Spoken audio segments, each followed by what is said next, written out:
ఇలా ఏ కోణంలో చూసినా మనుషులు కొంతవరకే నమ్మదగిన వారు, కానీ కంప్లీట్గా నమ్మదగిన వారు కాదు. 100% 200% నమ్మదగిన వాడు యేసయ్య. ఆయన నమ్మకమైన వాడు, నమ్మదగిన వాడు. దేవుడు ఒకనికి తోడై ఉంటే విశ్వమంతటిలోకి నమ్మకమైన వాడు తోడున్నట్టు. దేవుడు ఒకనికి తోడు ఉంటే విశ్వమంతటిలోనికి బలవంతుడైన వాడు తోడున్నట్టు. దేవుడు ఒకనికి తోడై ఉంటే విశ్వమంతటిలో జ్ఞానవంతుడైన వాడు తోడై ఉన్నట్టు. దేవుడు ఒకనికి తోడై ఉంటే ప్రపంచమంతటిలోకి మనల్ని అత్యధికంగా ప్రేమించేవాడు, అవసరమైతే మన కోసం నిలువున ప్రాణాన్ని అర్పించేవాడు మనకు తోడున్నట్టు.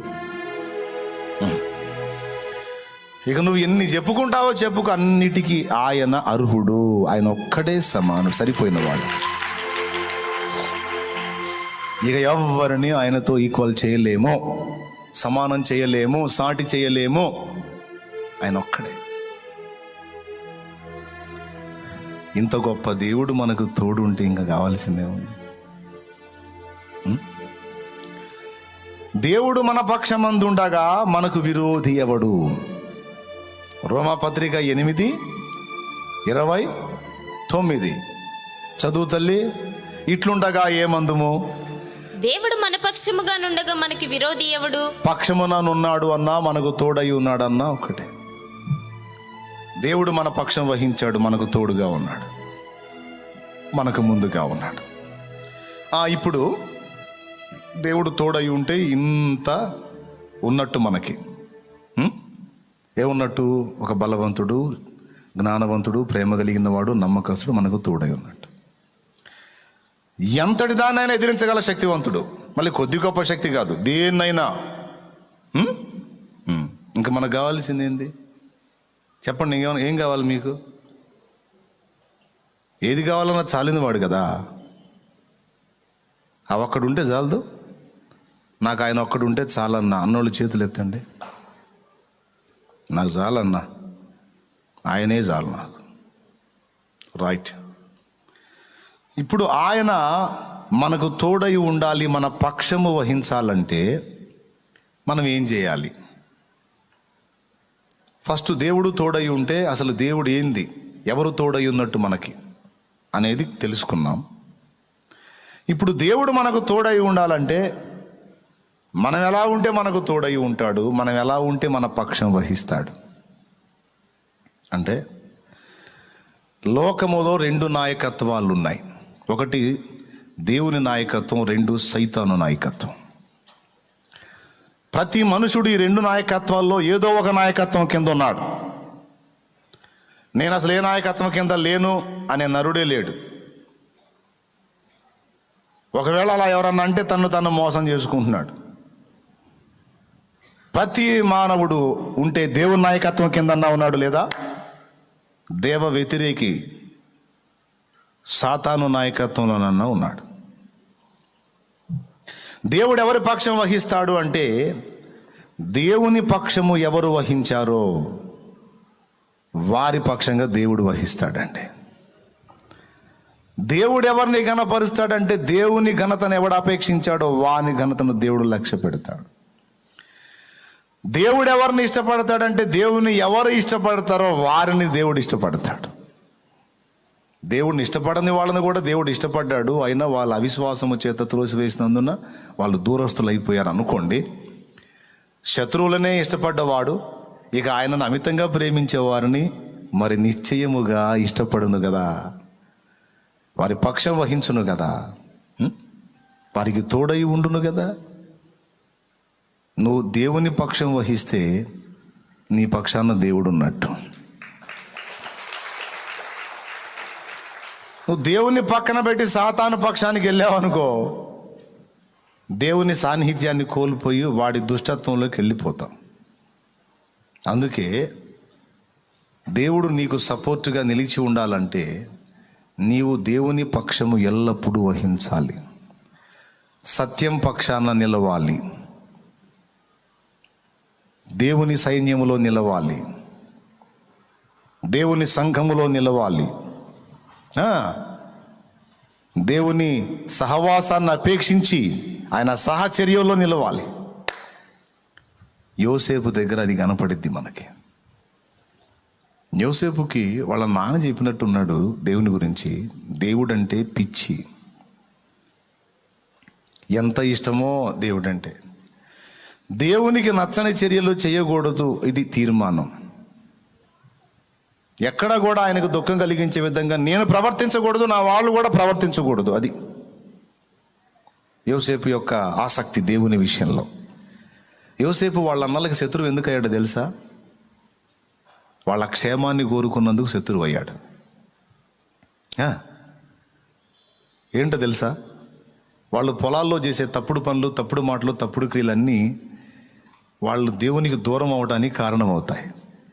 వాళ్ళు దేవునికి దూరస్తులైతే దేవుడు వారిని విసర్జిస్తే భ్రష్టులై పాడైపోతారు. అది యోసేపుకి ఇష్టం లేదు. అందుకే మీరు దేవునికి నచ్చని క్రియలు ఎందుకు చేస్తారు మీరు అని బాధపడతాడు. వాళ్ళకి చెబితే రా నువ్వు చెబుతావు మాకు, ఆయన పట్టుకొని ఆయనకి కోటింగ్ ఇస్తారు. అందుకని సైలెంట్గా పోయి వాళ్ళ నాన్నకి చెప్పేవాడు. వాళ్ళ నాన్న పిలిచేవాడు, రే రూబేనా ఏంట్రా ఈరోజు నువ్వు చేసింది ఏంది? రే యోధా ట్రారా, ఏంటి నువ్వు చేసింది ఏంది? నేనేం చేశాను నాన్నగారు? ఇట్లా చేసామంట, ఇట్లా అన్నామంట, ఇట్లా చేసామంట. అప్పుడు యోసేపుకి వెళ్ళి చూస్తాడు, నీ పని చెబుతాను కానీ. ఎందుకు యోసేపు అని చెప్పాడు, ఈడొకడో ప్రతిదాన్ని తీసుకెళ్ళి అంటిస్తాడు అని. వాళ్ళందరికీ యోసేపు మీద ద్వేషం వచ్చింది. యోసేపు వాళ్ళని ప్రేమించి క్షేమాన్ని కోరాడా, వాళ్ళ పతనాన్ని కోరాడా? వాళ్ళు పాడు కావాలని కోరాడా? క్షేమాన్ని కోరాడు. ఎందుకు? ఒరే మీరు చేసే క్రియలు మంచివి కాదు, ఆ క్రియల వలన మీరు దేవుని సన్నిధిని పోగొట్టుకుంటారు. దేవుడు మనకు తోడై ఉంటేనే మనం అన్ని విషయాల్లో వర్ధిల్లుతాం. దేవుని సహవాసం మనకు లేకపోతే దెబ్బతింటాం.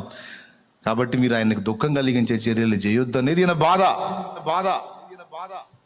ఈయన అలా ఉండడు, దేవునికి ఇష్టంగా నడుచుకోవడానికి ఇష్టపడతాడు. వాళ్ళు కూడా అలా ఉండాలి. వాళ్ళేమో మూర్ఖులు, వినరు.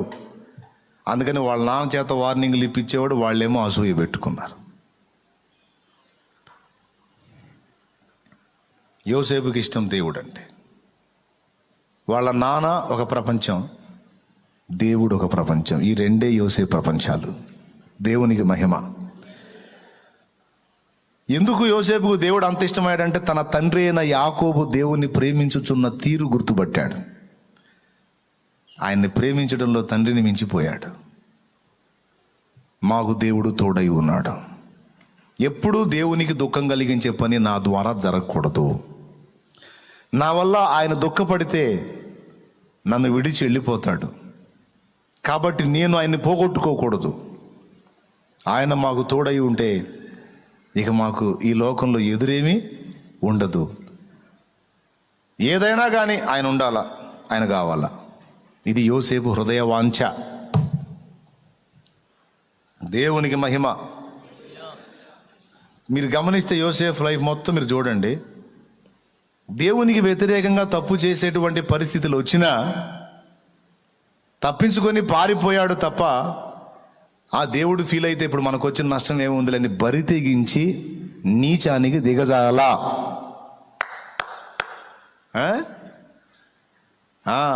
బరి తెగించి నీచానికి దిగజారలా. నేను నీచమైన ప్రవృత్తి కలిగి ఉంటే, నేను తప్పుడు మార్గంలో కానీ నడిస్తే అది నా దేవునికి దుఃఖం కారణం అవుతుంది. ఆయన నన్ను వదిలేసే అవకాశం ఉంటుంది. ఎన్ని రకాల బాధలు నన్ను చుట్టుముట్టినా ఆయన తోడై ఉన్నాడు కనుక అన్ని విషయాల్లో క్షేమంగా కాపాడబడగలుగుతున్నా. ఈరోజు నీకు నాకు కూడా ఎన్నో ఉపద్రవాలు వచ్చినాయి, పెను ప్రమాదాలు వచ్చినాయి, పెద్ద పెద్ద శోధనలు వచ్చినాయి. కొన్ని శోధనల దెబ్బకైతే చస్తామేమో అన్నంత భయంకరమైన పరిస్థితులు వచ్చినాయి. వచ్చినా మనకేం కాకుండా ఇంతవరకు క్షేమంగా కథ నడుస్తుంది, బండి దొల్లుతుంది అంటే ఆయన తోడై ఉన్నాడు.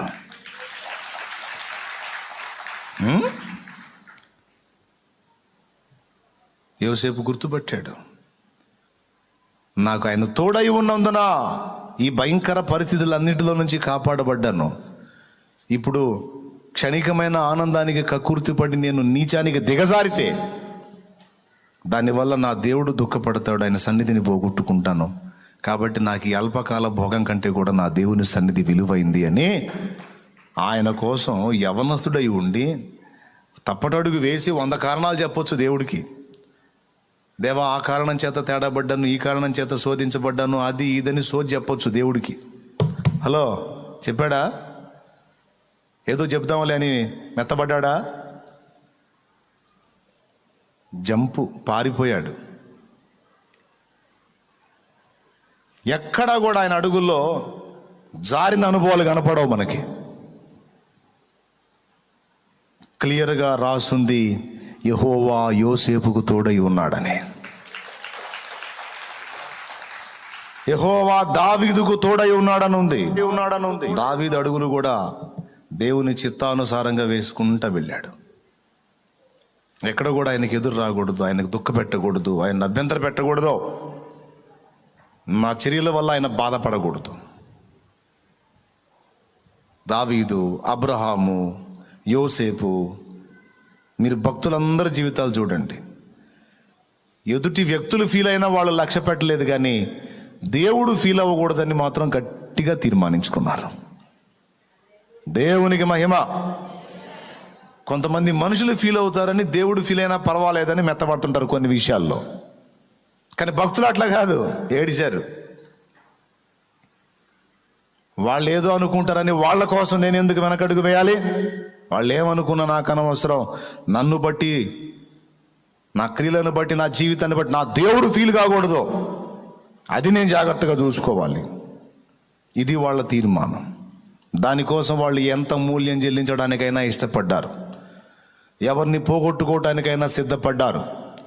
సమస్తము, ఊపిరి కూడా పోగొట్టుకోవడానికి ఇష్టపడ్డారు. దేవుడు నీకు తోడై ఉండాలని ఎంతమంది కోరుతున్నారు?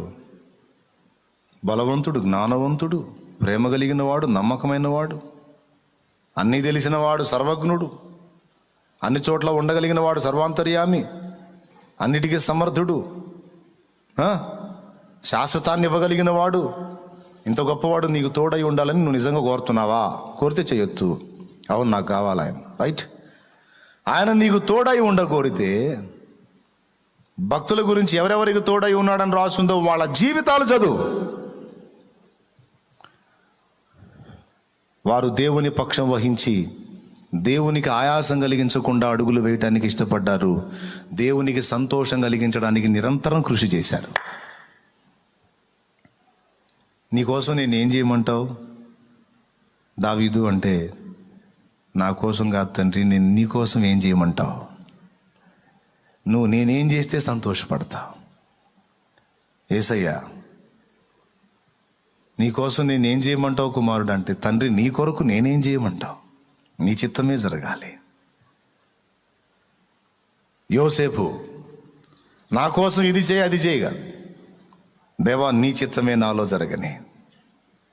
నీకు దుఃఖం కలిగేది ఏది నా నుండి జరగకూడదు. మరి ఇక వాళ్ళ దగ్గర కాక ఎవరి దగ్గర ఉంటాడు? దేవునికి స్తోత్రం కలుగును గాక. వారికి కాక ఇంకెవరికి తోడై ఉంటాడండి? కొంతమంది ఏమో, దేవా నీ సన్నిధి నాకు కావాలి, నువ్వు నాతో ఉండాలని మళ్ళీ ఆయనకి గాయం కలిగించేవన్నీ చేస్తూ ఉంటారు, భయం లేకుండా. అది తగదు. ఇన్ని కొలతలు కలిగిన దేవుడు మనకు తోడై ఉండాలి అంటే ఖచ్చితంగా మనం ఆయన పక్షం వహించి ఆయన సంతోషాన్ని వెతికి ఆయనకు ఆయాసం కలిగించే చర్యలను మానేయాలి. ఆకాశమందు నీవు తప్ప నాకెవరున్నారు యేసయ్యా, అంతరంగమెరిగిన నీవుగాక నాకెవరున్నారు యేసయ్యా. ఆకాశమందు నీవు తప్ప నాకెవరున్నారు యేసయ్యా, అంతరంగమెరిగిన నీవుగాక నాకెవరు నాకెవరున్నారు యేసయ్యా. ఆకాశమందు నీవు తప్ప నాకెవరున్నారు యేసయ్యా.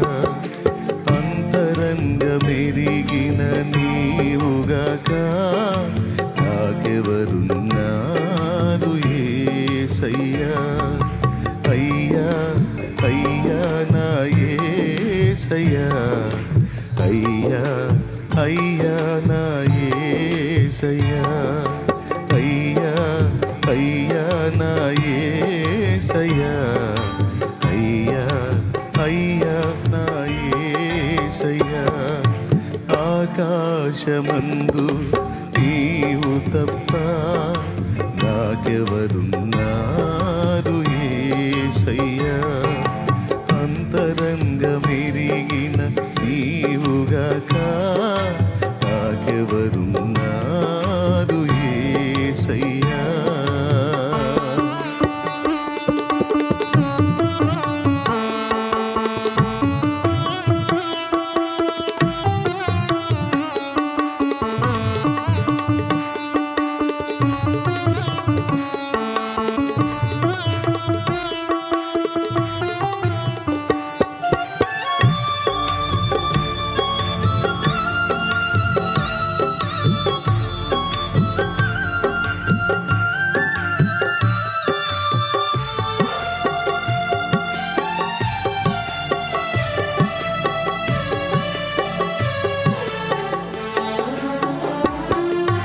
తృణమైన బంధాలు స్థిరములని నమ్మి క్షణికమైన ప్రేమలకు జీవితాన్ని అమ్మి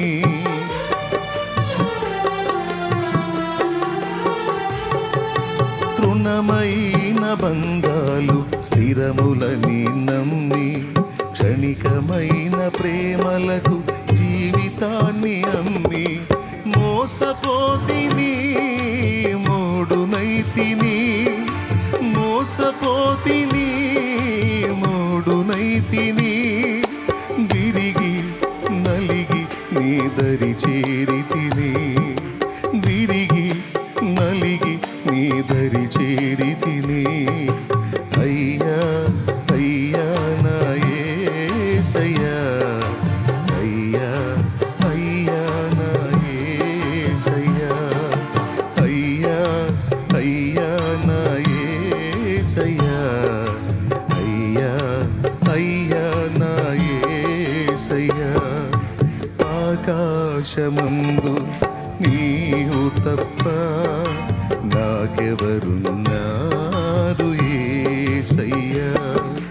అంతరంగమెరిగిన నీవుగాక నాకెవరున్నారు యేసయ్యా.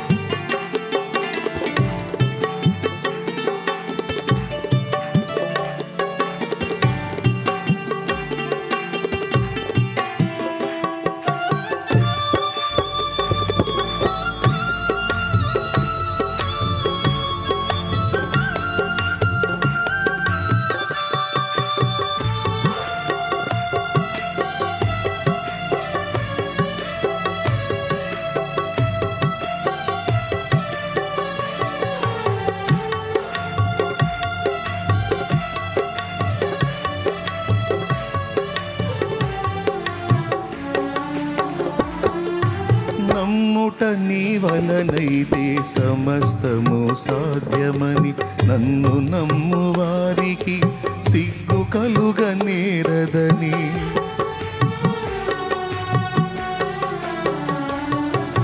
నమ్ముట నీ వలనైతే సమస్తము సాధ్యమని నన్ను నమ్ము వారికి సిగ్గు కలుగ నేరదని. నన్ను ధైర్యపరచిన నజరేయుడా, నన్ను ధైర్యపరచిన నజరేయుడా, ప్రాణమిచ్చి నిలిపిన నిజ ప్రేమికుడా, ప్రాణమిచ్చి నిలిపిన నిజ ప్రేమికుడా.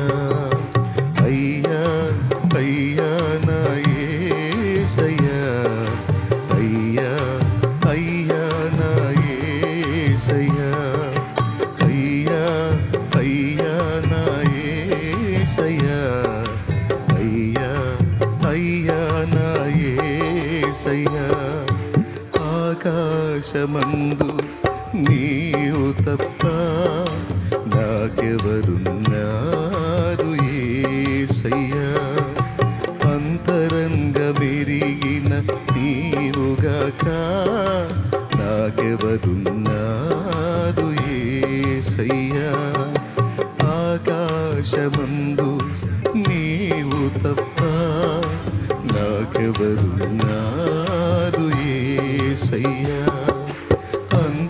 అంతరంగమెరిగిన నీవుగాక నాకెవరున్నారు యేసయ్యా అయ్యా అయ్యా నా యేసయ్యా అయ్యా అయ్యా నా యేసయ్యా అయ్యా అయ్యా నా యేసయ్యా అయ్యా అయ్యా నా యేసయ్యా ఆకాశమందు నీవు తప్ప నాకెవరున్నారు యేసయ్యా అంతరంగమెరిగిన నీవుగాక నాకెవరున్నారు